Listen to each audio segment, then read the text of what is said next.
Tim Jatanras Polda Jatim berhasil menangkap pelaku mutilasi Uswatun Hasanah. Wanita yang potongan tubuhnya ditemukan dalam sebuah koper di Desa Dadapan, Kecamatan Kendal, Kabupaten Wangi pada Minggu dini hari. Pelaku diketahui bernama Rohmat Tri Hartanto, ditangkap saat hendak menuju kota Madiun. Detik-detik penangkapan pelaku terekam oleh tim Jatanras Polda Jatim. Informasi sementara, pelaku mengaku sebagai suami siri korban. Uswatun dihabisi di sebuah kamar hotel Adi Surya.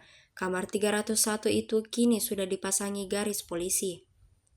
Mayat Uswatun pertama kali ditemukan warga yang hendak membuang sampah.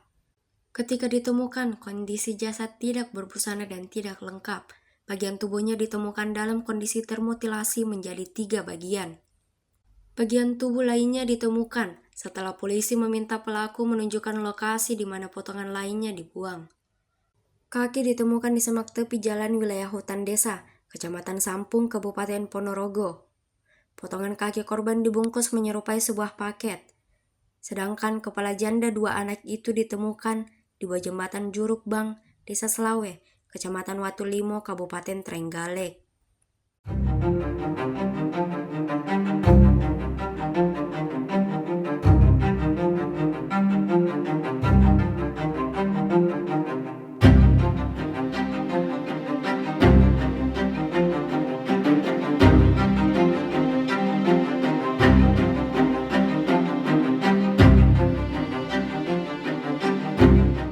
Download Tribun X sekarang, menghadirkan lokal menjadi Indonesia.